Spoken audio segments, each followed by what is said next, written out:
Debate. Our motion for this afternoon is the death penalty should be reinstated in Britain. And speaking for the motion, we are lucky today to have Peter Hitchens. Now, Peter is an Orwell Prize-winning journalist and columnist for the Mail on Sunday. He's the author of several books, including The Rage Against God, The War We Never Fought, and The Cameron Delusion. He has also travelled extensively, including around much of the former Soviet Union, where he witnessed many of the final scenes of the Cold War. Also speaking for the motion, we have Will, and speaking against the motion, we have Toby Pereira, who is also an author of Stuff and Consciousness, Connecting Matter and Mind. He also stood as an independent candidate for the constituency of Braintree at the 2015 UK general election, where he came sixth, beating the British National Party.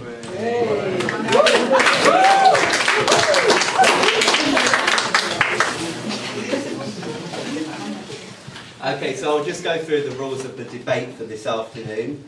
Each speaker will make their case either for or against for 10 to 15 minutes, and if you have any questions at any time, feel free just to raise your hand, and the speaker can either take your question or reject it, or alternatively they may choose to take your question at a later point in their speech. Afterwards, there will be a vote taken afterwards and a vote before, so if you haven't voted already, please do so now. And afterwards there will be a Q&A session with just Peter Hitchens, where you can ask him any question of your choosing. So now I would like to invite Peter Hitchens to speak for the motion. Thank you so much. First of all, I'm going to take a brief poll, and I'm going to ask all of you to raise your hands if you believe that you have an open mind. Right, now you're going to have to prove it. It's very straightforward. This is usually presented as an emotional issue, either by people who point to the horrors of murder and to what happens to the families of the murdered person and to their friends and to everything which surrounds them, or it's an emotional question addressed by the opponents, who will come up with all kinds of tear-jerking stuff about the horrors of people being wrongly executed, and which I can deal with later on, and generally also try and establish, for this is a moral question of our time of a particular character, try and establish, by saying that they're against the death penalty, that they are really very nice. Fundamentally, it's a badge in modern Britain of being very nice to be against the death penalty, because what you're saying is, I'm not prepared to countenance this horrible, brutal, savage thing. I am much too good, much too nice. It's the original virtue signalling, and it's been going on now for about 60 years. And the falsehood of this niceness is what I propose to demonstrate this afternoon. Now, the first thing is that there's not much point in my asking for the reinstatement of the death penalty in this country. We already have a death penalty in this country. It is regularly carried out by the police, who shoot people all over the country without any form of trial or due process. No jury is involved, no possibility of appeal, no possibility of reprieve. The person is simply shot dead by an individual officer taking a huge responsibility on his or her shoulders, which lasts for a lifetime, and often, it seems to me, to be mistakenly. One person was actually shot by a police officer some years ago when he was totally naked, although the allegation was that he was carrying a firearm. These things happen. And they happen all the time. In the United States, which is also often advanced as proof of the inefficiency of the death penalty, hundreds of people are shot each year by police officers, and nobody makes any fuss about it at all. But it is a death penalty. It is exercised by the state. The person against whom it is directed is dead irrevocably, and nothing can be done to bring them back. It has many of the disadvantages of the death penalty and none of its advantages. So that's the first point I need to make. If you're against the death penalty, then you're in trouble, because we already have one. It's the kind of death penalty you have which is really at issue. The other thing is that if you're against the death penalty, you have to give me a very good reason as to why you're against it and what you think it's for. Now, the fundamental reason for having a death penalty is as a deterrent, not as a deterrent of murder. There are numbers of murders which probably could not be deterred by any kind of penalty or threat and which would take place anyway. It's a deterrent against particular types of murder, one known in the legal profession as stranger murder, that is to say the murder of witnesses after other crimes have been committed. This is particularly the one that's increased in the United States since the effective death penalty was abolished there about 60 years ago, and this involves the murder of checkout clerks at supermarkets, staff at garages which have been robbed, and rape victims. Once you have raped or robbed somebody, if there is no death penalty, the chances are that you have no greater risk attached to you if you decide to kill the person whom you raped or robbed, because you will not serve any considerably or significantly greater sentence for the crime if you kill them. The other thing is that you will kill the witness, probably the only witness to your crime, which means that there is a rational reason to kill somebody which didn't exist when there was a death penalty. It's a simple fact, and you have to bear in mind that many criminals are rational and they do behave like this, and this is one of the reasons why certain types of murder have arisen. The other thing the death penalty does, which it did very effectively in this country, in particular until 1957 when it was half abolished, is it discourages the carrying of lethal weapons by criminals. If you look at the number of crimes carried out by people carrying lethal weapons in this country, they rose sharply during two extraordinary periods, in 1948 and 1956, during which the death penalty in this country was suspended while its abolition was debated. They then fell again afterwards.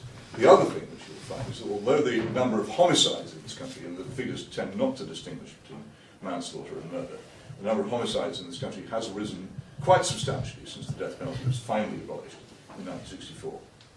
The number of attempted murders and the number of serious wounding with intent to kill offences has risen astronomically.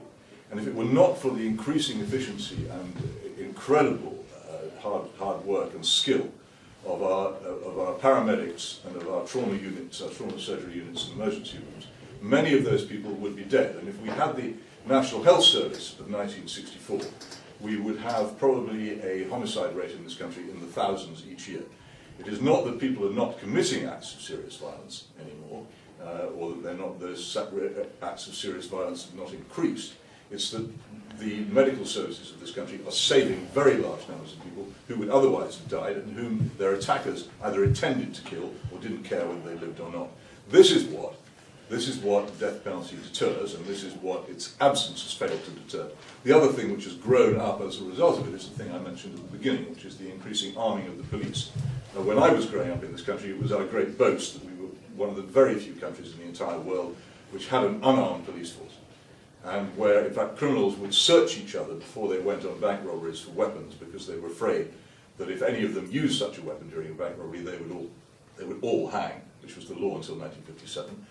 These conditions ended very rapidly after the abolition of the death penalty, and we now have an armed police force in all but name. It's never been legislated by Parliament, but you really have to look around you to see how many police officers are now carrying weapons and, as I said, are capable of and do use them to kill people in what is effectively a death penalty. So those overcome many of the objections. Now, I would accept any argument made against the death penalty by somebody who's a total pacifist. If they said that they did not believe that at any stage the state should maintain armed forces, defend this country when it was under attack with armed force, if they believed that the use of violence by the state was in all times wrong morally and that they held this as a consistent position, I would respect that. I would also point out the consequences of living in a country which refused to defend itself, and the likelihood that you would then be invaded and taken over by another country which was not as moral as you were. But the fact is, it is a consistent moral position, and if you wish to hold it, then you can logically and reasonably maintain that you are against the death penalty.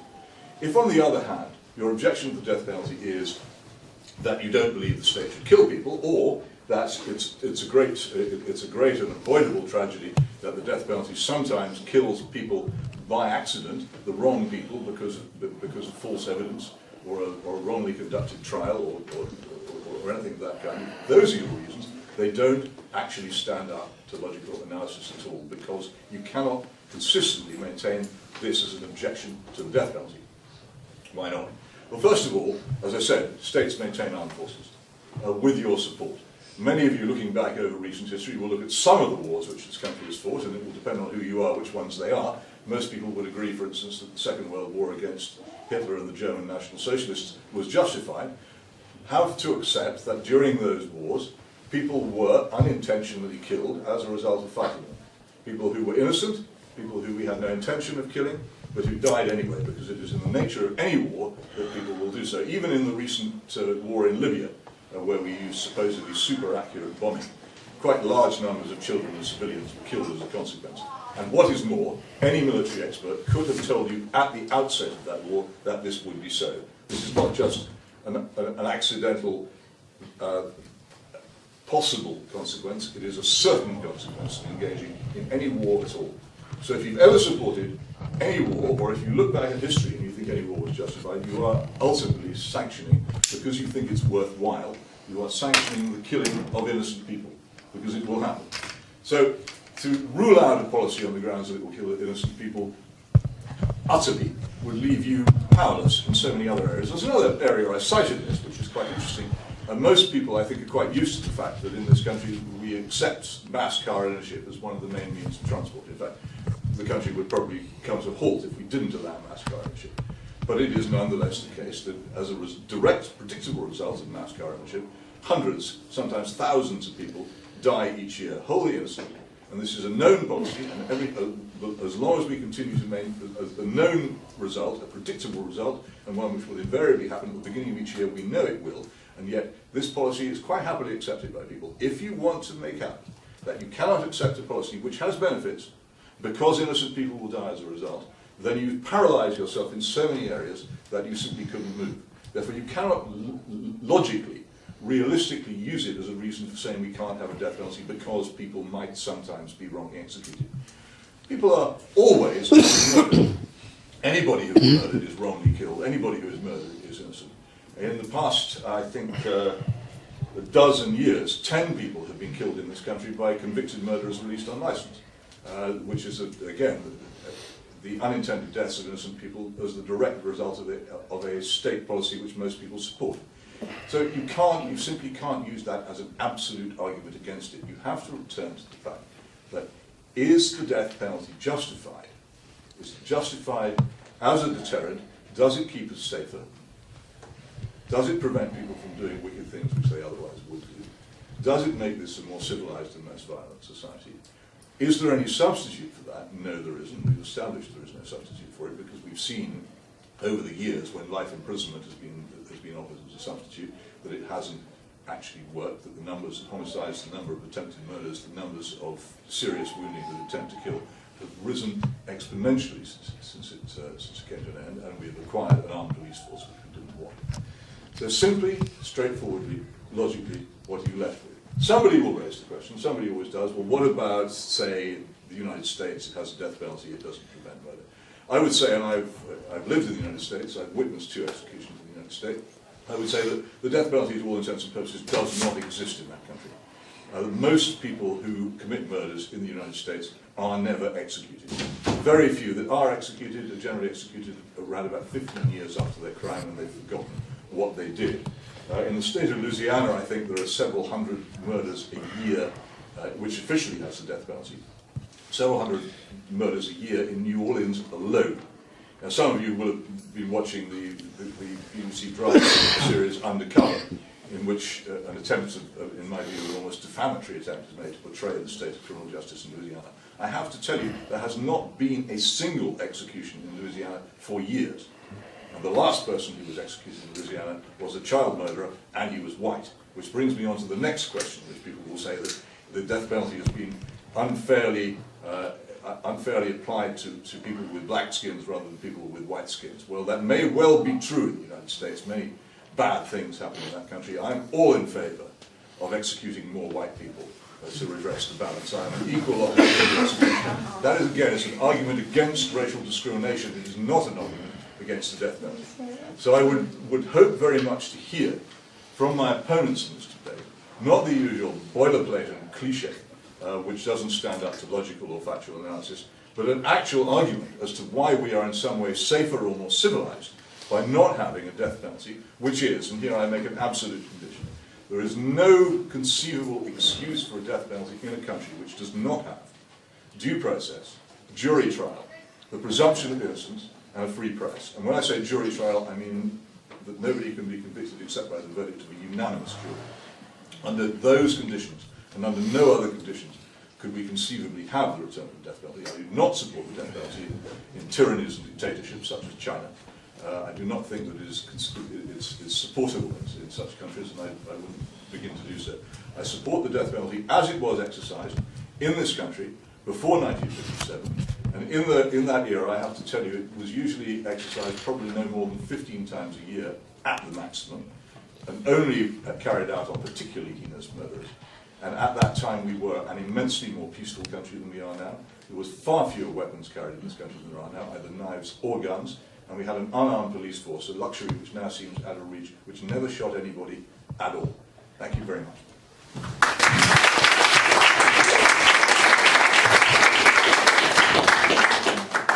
Thank you very much, Peter. I will now invite Toby Pereira to make the case against the motion. Hello. First of all, thank you very much for having me here to take part in this debate at Stationers Crown Woods Academy. It's a bit of a mouthful, isn't it? Perhaps you shorten it to SQUAR. So if not, that's my gift to you. But any organisation that has a name that awkward gets all the letters other than the capitals removed, whether they like it or not. I call it capital punishment. Anyway, moving on. I'm going to discuss what I think are the main reasons people would give for punishing people generally. And I'm going to go through them one by one to show why they're inappropriate reasons or do not apply to the death penalty. So they are in no particular order. Number one, rehabilitation. Number two, physical prevention of future crimes. So if you're in prison or dead, obviously you can't go and commit further crimes. Number three is paying something back to the victims or society in compensation. Number four, revenge. Number five is objective justice, that someone simply deserves a specific punishment, regardless of any effects this punishment might have in the wider world. And number six is deterrence. So first of all then, rehabilitation. Well, there's obviously no way that a dead person can be said to be a rehabilitated member of society, so I think we can move on from that. Physical prevention of future crimes. Well, this obviously does apply to the death penalty. If you're dead, you're going to find it hard to go out and commit further crimes. But prison also works as a physical preventative, so this isn't an argument specifically for the death penalty. So the next one would be paying something back to victims or society. Well, the death penalty isn't like compensation. By paying with your life, no one gets your life. There's no actual payment. So there's no material gain to the victims or society with a death penalty. So that doesn't apply in this case. Then we have revenge. Well, yes, some people might feel better for having their bloodlust satisfied, but I don't think this is something we should be encouraging in a civilised society. And it's certainly not the job of the state to be settling personal scores. So now we move on to objective justice. So this is the idea that someone simply deserves to be punished, regardless of any effects that this punishment would have or on anyone else or the wider world generally. Well, I think we'd have to consider what it means for someone to simply deserve punishment in a vacuum, so to speak. But I think you'd struggle to prove a logical connection. We're considering inflicting a punishment, suffering, on someone purely because we are saying they deserve it, and not any wider consequences of this, such as other people's satisfaction that this punishment's been administered. So you'd have to make a positive case for something that has purely negative consequences. If there's any sort of gain from this, it's purely an impersonal gain, not in a way that anyone actually feels. There would effectively have to be some sort of detached justice meter that no one actually can detect, and yet we're supposed to somehow base our punishments on it. Well, I think it's fair to say that the burden of proof is on someone who wants to make the case for this. Also, some people's idea of justice seems to be that the punishments should fit the crime. And I think this is vague at best, but in any case, I would argue that state execution is far more cold, calculated and callous than most murders, many of which are in the heat of the moment. You also have to factor in the years spent on death row into the punishment. So in the case of execution for murder, the punishment would actually genuinely be greater than the crime. There's also the argument that we are physical beings with physical brains, entirely subject to the laws of physics. So there does not actually appear to be any room for genuine free will in that, certainly not in any sense that would make punishments objectively deserved. People are often treated more leniently if they are found to have some physical impairment in their brain that has caused their behaviour. Well, spoiler alert, the more we understand about the brain, the more this will happen, until one day it will click that all the causes of our behaviour are physical. Of course, in our day-to-day lives, we generally act as if people are responsible for what they do. we couldn't get by otherwise. It's needed to make society function. But we're not considering that here. We're looking at someone purely deserving to be punished, completely irrespective of any knock-on effects in wider society. And I can't see an argument for that, given the lack of free will by any meaning that would be required here. I would also argue that even if you do conclude that someone does deserve to be punished in a vacuum, so to speak, it's simply not the job of the state to punish someone for such a reason. The state is there for the security and the smooth running of the country, for the welfare of its citizens, and to act responsibly in world affairs, that sort of thing. It is not there to make standalone moral judgments on individuals.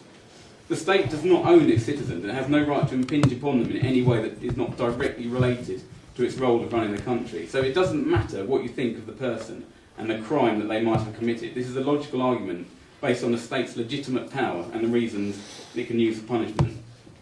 So that's three main reasons for dismissing objective justice for reinstating the death penalty. Firstly, there's no positive evidence that this pure punishment is in any way logically justified. Secondly, there is evidence against it, given that as physical beings, humans lack a level of free will required for us to deserve to be punished. And thirdly, even if you could argue a case for it, it's simply not possible to administer such a form of justice. So finally, I move on to deterrent. Well, first of all, there is a lack of evidence that deterrence works in the case of using the death penalty for murder. Not many developed countries have the death penalty, so there's not much data to make a proper comparison. Obviously, there's America, and their murder and violent crime rate is generally much higher than ours. Not that that is necessarily because of the death penalty. There's certainly no evidence coming from there that it is an effective deterrent. And if the murder rate has gone up in the UK since the abolition of the death penalty, it certainly doesn't prove the causal relationship. There are so many variables, and regardless of that, this century, murder rates have generally fallen year on year, so it is actually in decline anyway. And there are some situations where having a death penalty could act in the opposite way to a deterrent. If someone has